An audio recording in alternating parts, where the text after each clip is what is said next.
out in Oregon just outside of Bend and brought the media out to showcase our Sport ATV lineup with the Raptor 700R as well as the YFZ 450R. And with the media that we have out, the exciting thing is it's a really diverse amount of skill set levels.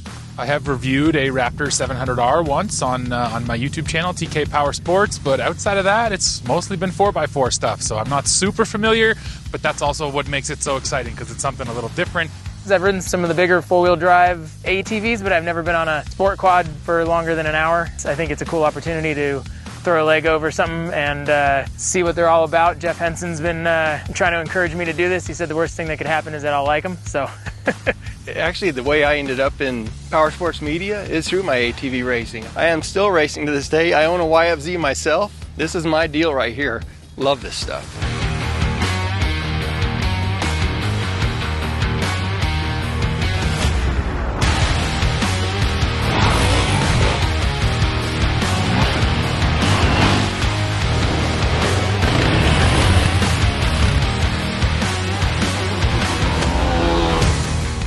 We're at East Fort Rock, which has kind of been a proving ground here for a while, going back to the original Raptor 700, where we had the fuel-injected engine, because we're going anywhere between 4,000 to 7,000 feet of elevation. And the great thing about this area is there's such a diverse amount of terrain, anything from the different soil types to even a lot of tight, twisty stuff, even some elevation changes, and that's just a great way to be able to showcase these sport ATVs.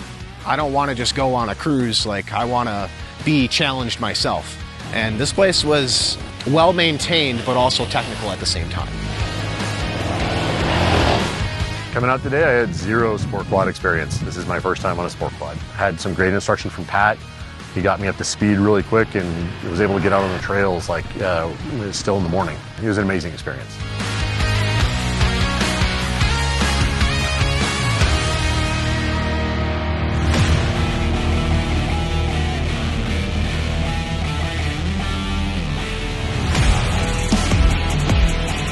I'm a bit of a Yamaha fanboy, but that's for good reason. I firmly believe Yamaha is great at refining their products.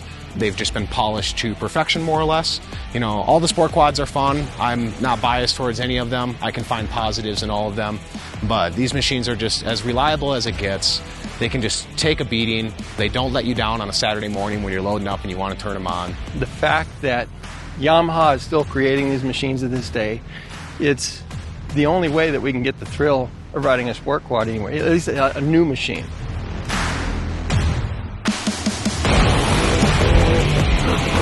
I can fully grasp why somebody would want to own one and ride one. They're a ton of fun. I think the quad or the sport quad, it never died, never went anywhere. It just hasn't changed much, and I don't think there's anything wrong with that. It's been my passion. It's just something I always loved and love to do. Anybody come out here and enjoy it. It's a good family activity. I ride with my wife, I ride with my daughter, my son.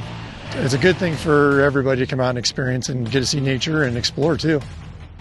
I'll be 60 this year, and the biggest thing for me at this age is just to keep moving.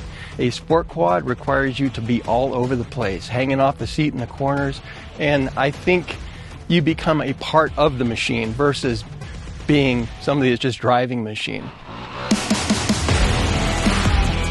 We really want to show the enthusiasm that you get out of that direct connection with our sport ATVs, and that's something that our customers really do appreciate, and that's why that sport ATV market's thriving.